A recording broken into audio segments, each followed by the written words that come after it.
Ya jadi kita punya jiwa seperti ini aktivis itu ya tidak tiba-tiba gitu, butuh melalui proses panjang, proses yang tidak mudah. So, si Bang Jarwin itu dimakamkan di Bogor atau di mana? Di Bandung. Di Bogor. Nanti kapan-kapan ke sana. Ya, kita jarang. Itu Di TPU mana? orang tokoh besar itu, grassroots, bisa tanya. kelompok sosialis yang grassroots itu ya. Tadi kan Bang Darwin. tahu tuh pemakamannya ya. Ya. Tadi Bogor. Eng bisa. Ya kita bisa nanya teman-teman. Saya pengen keliling ke beberapa teman yang sudah tidak ada ya, dan ya guru-guru kita lah, politik lah ya, penting itu Mas. Teman kita udah, saya hitung sampai 70 orang lebih udah meninggal. Kemarin ada meninggal lagi kemarin. Iya, yang adiknya Gustiana sama adiknya Bursa tuh. Si Mimi ini nggak apa yang terlibat dengan naga hijau yang di isukan Tasikmalaya pembakaran itu. Ya, ini di grup IDEMO kan rame. Mimi itu siapa? Banyak nanya. Yang meninggal siapa? Desi bilang itu tokoh Tasik, aktivis tokoh Tasik, teman dekatnya Santoso, kata si Desi itu di grup IDEMO kan. Memang dia kalau ke Jakarta ke tempat aku kok. Ke Pipam. Tapi bukan ke Lenon. Nyarinya aku. Karena mau Lenon kan dia segen lah. Jaraknya jauh. Ke aku minta anterin ke Pengaliman, ke LBH, aku ajak keliling-keliling ke Sri Bintang. Dia kagum sama Sri Bintang ketika itu kan. Nah, bahkan ketika aku buron, aku tuh ngumpet di kamar dia. Di mana? Di Tasik sana? Garut. Satu malam sama Dedi, pagi-pagi cabut, digerebek kok. Aku cabut pagi jam 7, jam 9 digerebek. Cari aku, lolos aku kan. Nah, Mimi tuh punya obsesi. Aku buron, aku cerita Budiman buron, ini buron semalam belum ketangkep waktu itu. Dia bilang, San, aku pengen kayak Budiman. Ngetop, gimana caranya San? Bisa ngetop. Aku komporin, gampang lo mau ngetop. Lo harus meningkatkan keberanian di atas rata-rata. Ketika orang main di gigi 3, gigi 2, lo main di gigi 4, orang nengok lo semua. Caranya gimana? Nah, bikin gerakan yang spektakuler, yaitu apa? Bikin kader-kader militan begini. Kalau melalui jalur Agustiana nggak bisa. Agustiana kan variabelnya LSM, LBH, Walhi, gitu-gitu loh. Nggak mungkin tuh aliran LSM apa? Diplomatalisme. Nggak bisa. Habis demo ditangkap tokoh petani, Agustiana ke LBH, dapat duit. Tokohnya tetap ditangkap. Nggak bisa bebas, nggak ada gerakan rakyat, ditangkap LBH, tangkap LBH. Kalau Jatiwangi gerakannya rakyat, berarti melawan terus, rakyat berdemo terus, apa ada tokoh ditangkap kita pressure. Itu disebut people power. Kita nggak pernah Majalengka membawa ke LBH kan, pakai jalur hukum kita oke gerakan di Majalengka LBH kita usir. Iya, LBH apa semua. Nah, Mimi ketika itu aku bilang gini, Mi, lo kan anak kiai, punya pengaruh pondok pesantren. Coba lo cari orang yang militan, idealis kayak kau, yang meledak-ledak, yang semangat. Lo cari tiap pondok dua pesantren, tiap pondok 2 santri. Lo cari deh 2 orang. Nah, 2 orang. Kalau ada 20 pesantren, 40 orang bikin training. Nanti Agus Lenon panggil, suruh ngumpulin, jangan gua. Boleh juga bang. Dia mulai bergerak, datanglah ke Jakarta. San, udah siap. Aku mau bikin acara, tapi cariin dana dong. Nah, gitu kan. Nah, udah ntar Agus Lenon. Akhirnya apa? Agus Lenon lah diundang, suruh ngisi acara. Agus Lenon ngajak Dedi saya ngajak Pajar Humanika. Kenapa disebut Operasi Naga Hijau? Lenon dan Pajar HMI. Oh gitu. HMI. Nah, Pajar ini Humanika Bank Bursa ketuanya. Link up-nya HMI. Ditariknya ke situ. Nah, padahal waktu itu cover kita adalah pendidikan HAM. Jadi Lenon bicara pelanggaran HAM, demokrasi dan sebagainya. Bikin acara. Lenon pulang 3 minggu kemudian gitu loh. ada momen seorang ustadz ditangkap Polres, tahan Polres, dikepukin. Ustadznya ini Nah, menjadi berita. kita nih antar pondok. Mimih menggerakkan pondok ini. Ribuan orang santri turun mengepung Polres minta pembebasan Ustadz tadi. Mimih hebatnya naik ke tembok kok.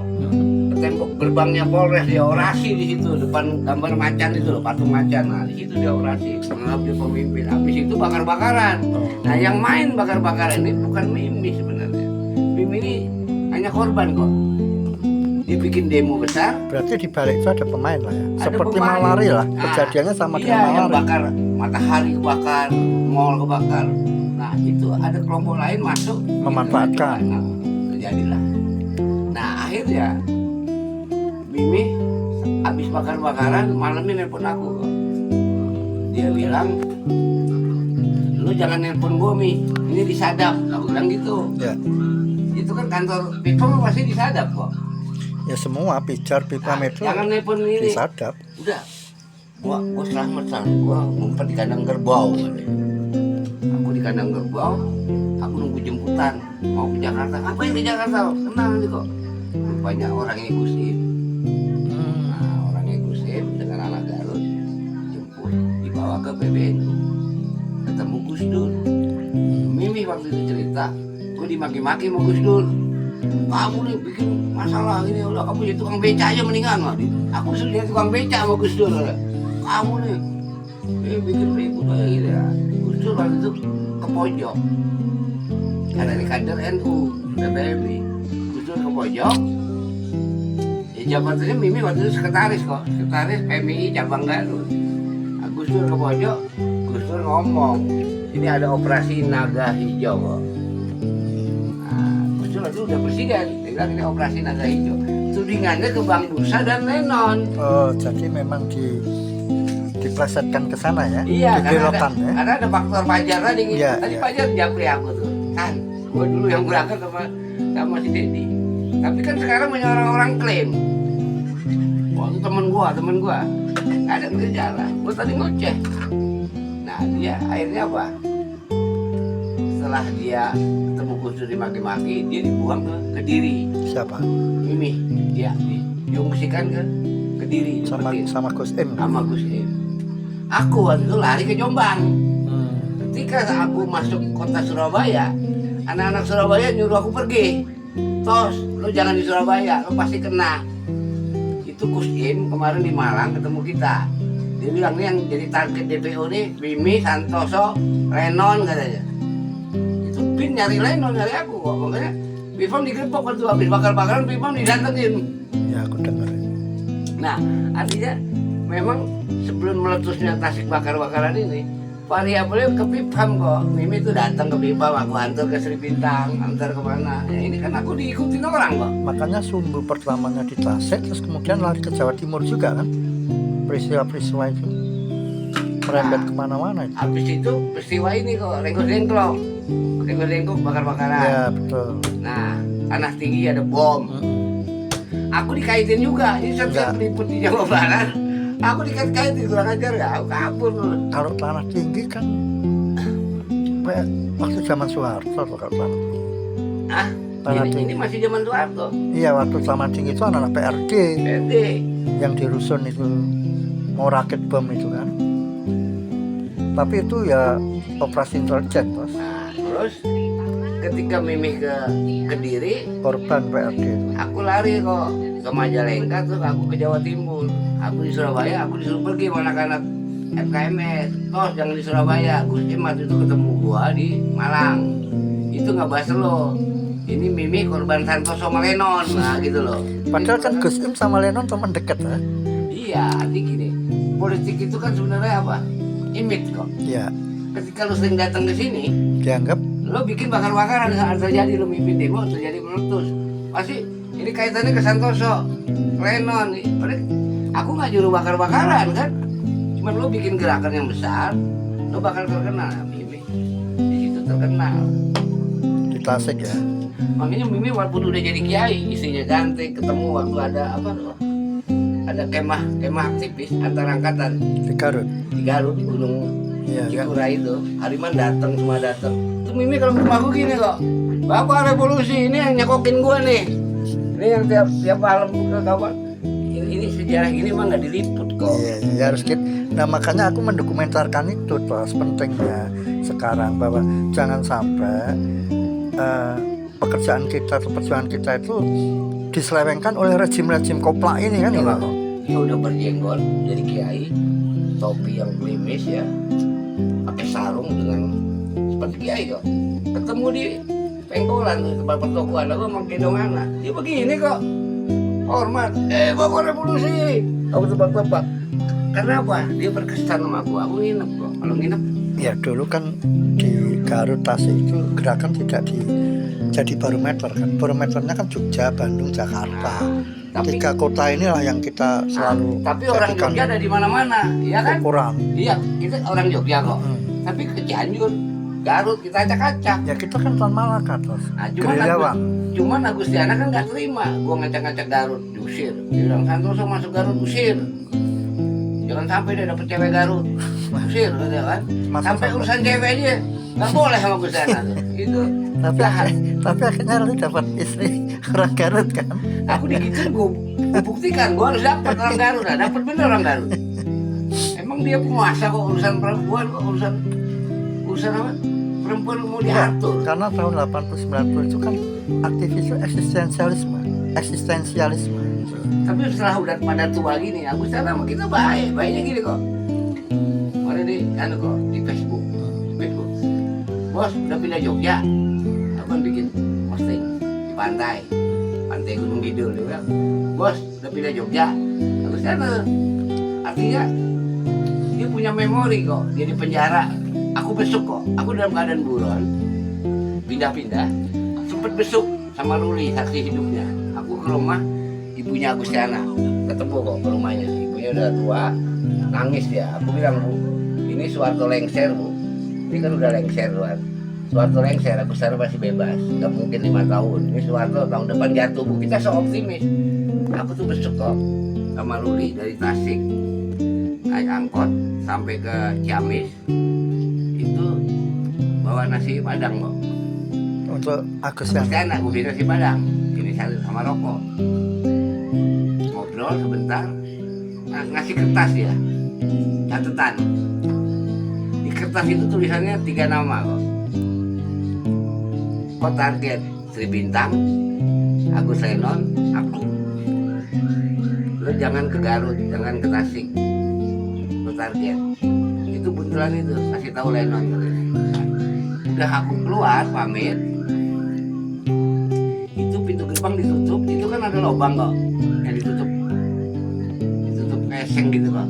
Tangannya keluar, ketek-ketek kan dikeprak-keprak gitu. Kita ada tutupnya gitu kok. Lubang tapi ada tutupnya, dikeprek-keprek gitu.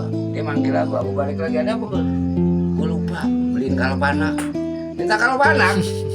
Dia panuan ya, lehernya panuan. Nah, aku tuh naik becak sama Ruli nyari warung jauh banget. Naik becak, beli kalpanak, balik lagi. Hanya untuk Tapi Agustiana tuh kalau aku ledekin di grup, Gus, kalpanak ingat nggak? Lo panuan, ketawa deh. Itu kan nggak bisa dilupain gitu, gitu. ya ada Penjara gue main kalpanak. Di panuan kok. sisi yang lucu lah di luar Isi lucu. apa namanya keseriusan kita Tapi untuk kalau lagi melawan ngobrol rejim sama orde Gus, baru waktu dia kan itu. ngoceh nih kok, panjang lebar. Gus inget nggak? Gue besuk lo ke penjara, lo minta kalpanak, tangan lo gini-gini. Demi kalpanak, gue naik beca tuh gak nyari warung gue. Tawa deh kok, lo inget. Lo jual kompor, lo sampai Tapi kan gini terus Agustiana di penjara, Tri Agus, terus banyak teman-teman lah Adi. Itu kan momentum mendekati injury time reformasi. ya. Itu pematangan sebenarnya. Nah terus gini kok, ini pengakuan dari Agustiana bahwa dia ditangkap imbas dari kasus Tasik. Karena waktu itu Tasik tuh membutuhkan kambing hitam kok. Ya. Orang yang butuh orang yang harus ditangkap. Target DPU-nya. DPU-nya adalah Lenon, Mimi, aku. Karena nggak ketangkap, Agustiana tuh peristiwa di Tasik itu ada di Garut, nggak ikut campur, nggak ikut demo, dijemput, dibawa ke Tasik, Dia ditahan tuh di hotel dulu, di hotel berapa hari, diinterogasi. Yang nangkep Korem Tasik. Nah, Korem Tasik itu sempet nelpon Bang Hariman.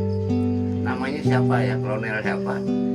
Bang Hariman waktu itu nelpon aku, ketemu. Tos, itu dia dulu Danrem. Dulu dia Danrem, sekarang di Kodam Siliwangi. Dia nelpon gue, Tos. Lo itu bikin kekacauan.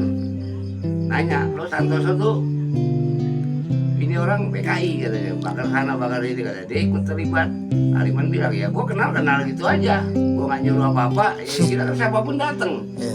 Dari berbagai macam temen dari Jakarta, Jogja, ya kita terima lah, tapi kita nggak tahu kelakuan mereka. Ada di Garut, ada di Tasik. Gue jawab gitu, Tos. Nah dia mau ngomong sama lu, ntar dia mau nelpon. Nah kan gue ditelepon kok, lagi di Metro Mini kok. Tos, baru Tos, penting. Ada apa bang? Ini Hariman cerita, dapat telepon dari kolonel tadi. Ini sebelum reformasi ya. Nah sebelum, nah orang ini ngomong, Santoso tuh mau gue tangkep.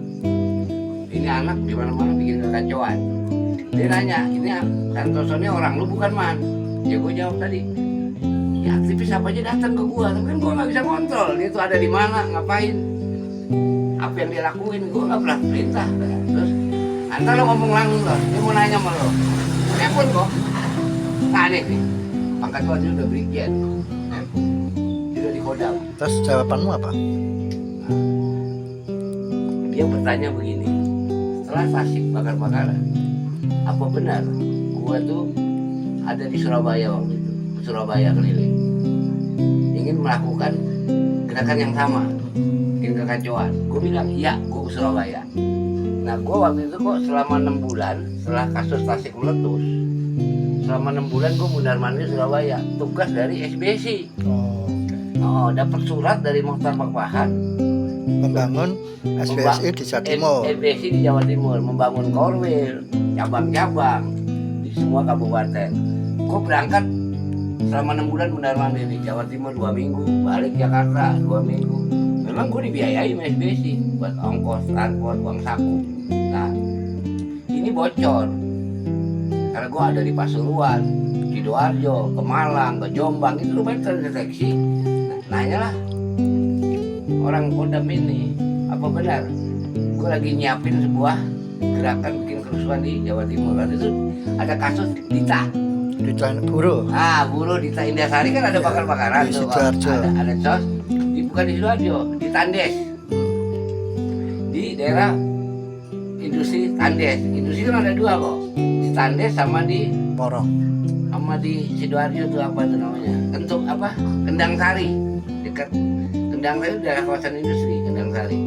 Nah, dekat Sidoarjo itu. Nah, akhirnya gue jelasin, saya ke Surabaya nggak ada kaitan Dita Indah-Sari. Dia PRD, saya bukan PRD. Saya ke Surabaya itu tugas SBSI, menyiapkan kader-kader SBSI mau bikin training tentang perburuan, sama menyiapkan pendirian cabang-cabang. Nah, salah satunya saya bikin training di Batu, si Manungkalit Tohab itu datang, saya bilang gitu. Nah training itu dihadiri 9 kota, Jombang, Mojokerto, Pasuruan, Sidoarjo, Tandes, Malang, temuan di Batu, 2 hari training. Setelah itu pembentukan cabang-cabang dan korwil. Saya nyewa kantor di Kendang Sari sebagai sekretariat cabang Korwil. Bukan korwil, Ya. korwil di sana. Nah, itu kadernya di Dalbo, saya bilang. Di Kaspe itu jadi korwil di situ. Nah, saya ke Jombang kemana, aku keliling menyiapkan itu. Ada kaitan pengen bikin kerusuhan, aku bilang gitu. Benar ya, ini saya pegang ya. Kalau terjadi letupan di Jawa Timur, kamu yang saya tangkap. Siap. Kalau terjadi sesuatu, saya bikin gerakan kekacauan seperti Tasik, tangkap saya, aku bilang. Gak ada itu. Dalam pikiran kami hanya membangun ini. Itu kok, aku jawab gitu. Hariman itu yang ngomongin bener, Tos. Lo Jakarta nggak macam-macam, enggak bang. Di situ Hariman yang salut sama kita kok. Nah, kita bisa ada di Malang, Jombang, Mojokerto, Wetan Malaka bener kok. Ya itu lawan-lawannya Gus Dur yang main kalau kulihat. Ada kekuatan elit kan waktu itu kan. Sisa-sisa. Makanya gerakan aku tuh diwaspadai oleh kelompok-kelompok NU. Santoso di Jawa Timur, kemarin Tasik. Tapi Tasik meletus pindah Jawa Timur. Padahal urusannya SBSI kan ya. SBSI. Kalau Tasik urusannya perkawanan kan. Saya sering ke Garut, kenal Mimi, sering diskusi, sering nginep. Ya kalau intelijen berpikirnya gitu kan, itu bisa dikategorikan gitu. Oh ini sering ke Tasik, terus ini pergi ke Jawa Timur, ada apa ini?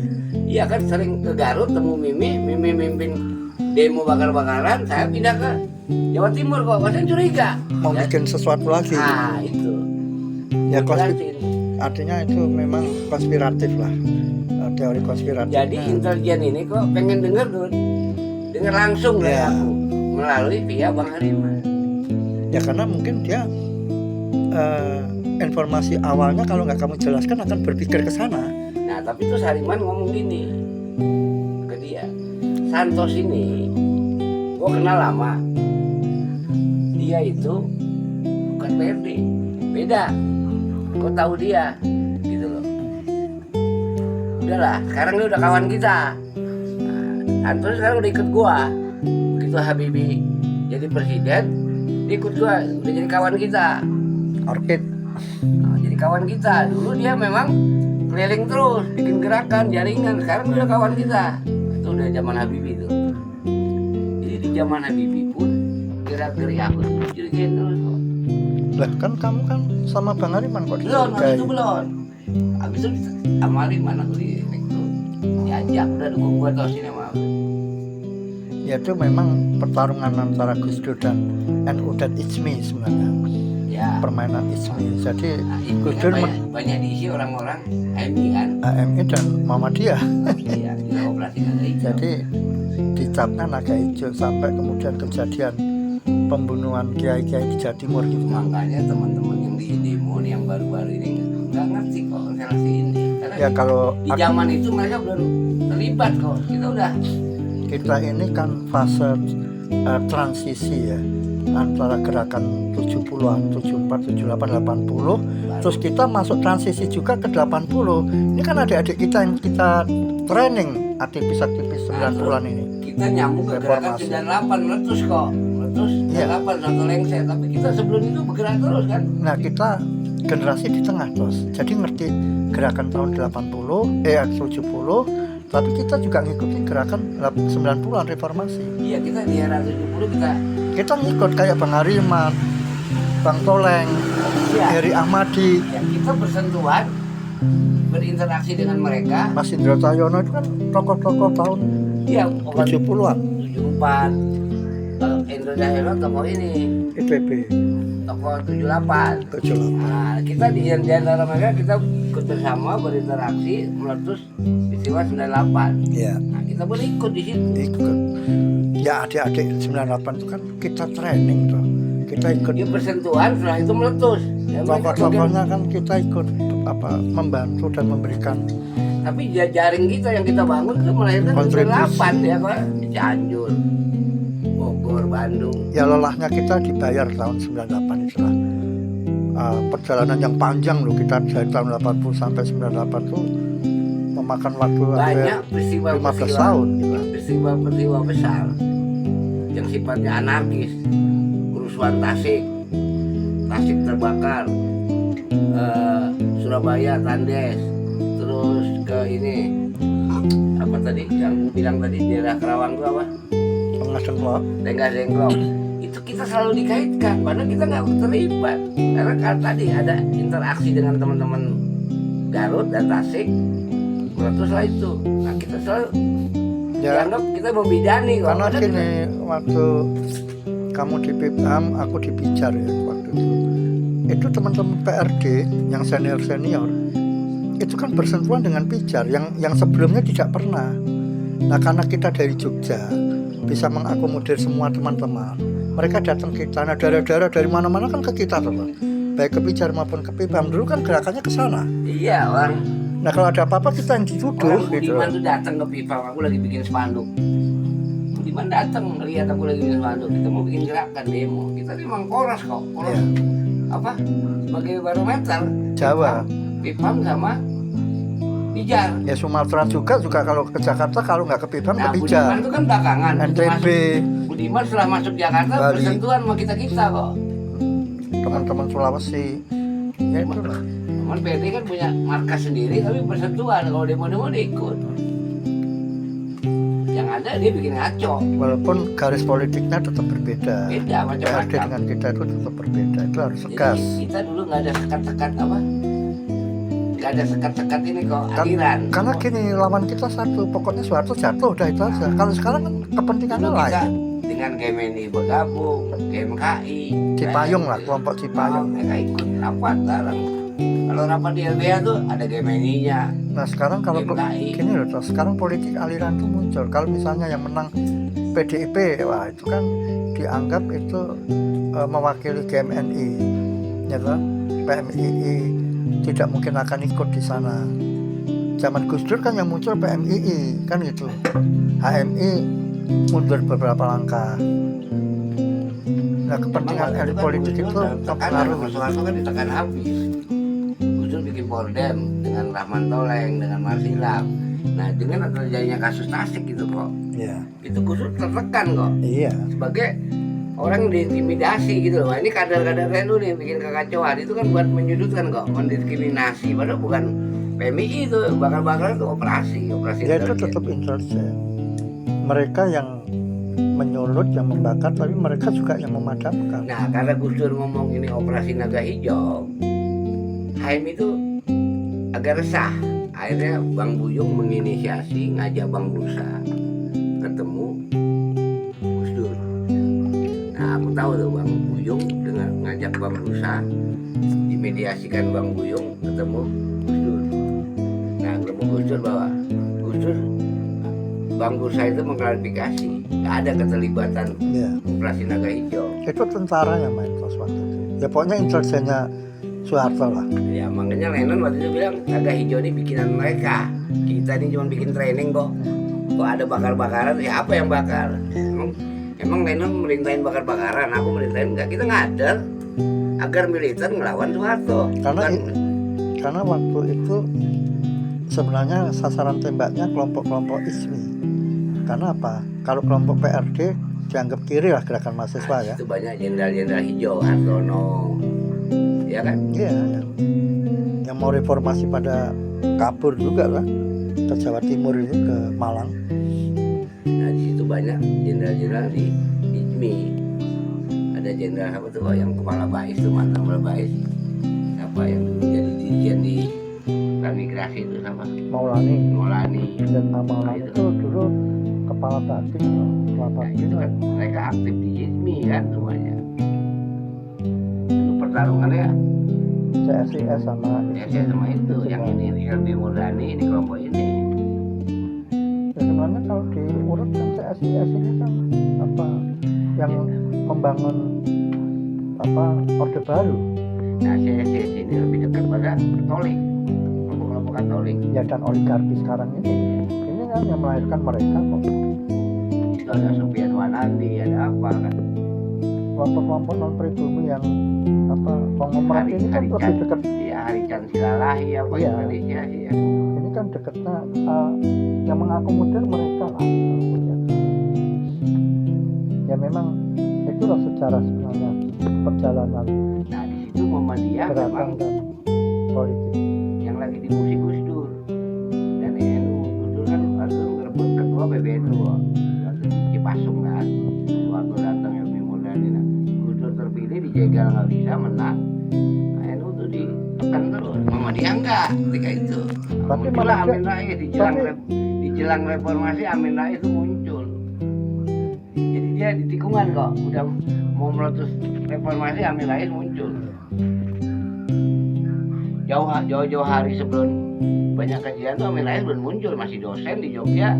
Tapi dia kritis, kalau nulis di Kompas, di Tempo, emang dia kritis. Tapi hanya cukup dengan tulisan. Ya. Ketika menjelang reformasi, Amin Rais muncul. Ya sebenarnya Amin Rais itu kalau saya posisikan sebagai dosen yang kritis, pengamat politik lah sebenarnya Nah, sekarang. pengamat politik. Kalau kritis. kita kan pemain, Cuman Amin Rais jadi pemain setelah menjelang tikungan Menjelang reformasi, dia reformasi. muncul di DPR sama Bang Buyung. oh kalau Bang Buyung kan pejuang toh. Jadi tidak nimbrung, lama. Amin Rais itu nimbrung. Momentum aja. Nah, momentum ada di DPR, pendudukan DPR itu kok kita duduki seminggu itu. Di situ Amin Rais muncul bareng Bang Buyung apa itu namanya mencuri di tikungan kok, menyalip di tikungan. Termasuk Luhut, apa? Luhut Sitompul. Nah, Luhut mah iya dia muncul kok. baru kemarin kan. Iya dia muncul di reformasi di panggung kok. Bang Buyung sama Amin Rais ikut kok di DPR. Kalau siapa nih? Kalau ya banyak orang yang anu lah Di tikungan. unsurnya. Kalau kayak Megawati, Gus Dur, Bang Buyung, terus Nah, apa? Oh itu pejuang. Nah. Dia Adi Sasono, Nah, jadi pendudukan DPR itu Rahman Toleng itu jadi pejuang. DPR diduduki itu sekaligus ada pertemuan Ciganjur itu kok, teman Ciganjur pendudukan DPR kan. Lah, pertemuan si Ganjar dari kelompok-kelompok ada si Sultan, ditambah si Sultan, ada Mega, ada itu aku ikut apa namanya rapat-rapatnya tos, gitu loh. Cuman kalau bahasa saya kita ini keperucut tau nggak? Jadi gerakan-gerakan kita ini aktivis-aktivis 70-an sama 80-an ini kenapa nggak banyak di kekuasaan hanya baru sekarang? Nah, ketika pendudukan DPR itu Mokhtar Pakpahan posisinya di rumah sakit Cikini. Jadi dia statusnya kan tahanan di penjara. Cuman dia minta apa? Karena sakit dia acting kok. Acting dapat rekomendasi kan didukung oleh Bill Clinton dari kelompok-kelompok Jaringan Kristen. Kristen Kuat Eropa dia. apa akhirnya apa? Mokhtar Pakpahan tuh di penjara Medan dibawalah ke Jakarta, masuk rumah sakit Cikini. Ya, padahal di Cikini tiap malam rapat, sakit tapi rapat, mimpin rapat ya. Habis itu belakang sakit lagi. Nah di depan pintu rumah sakit itu polisi 2, Jaga, 24 jam. jaga ya. Dia jaga dia, karena dia seharusnya masih tahanan.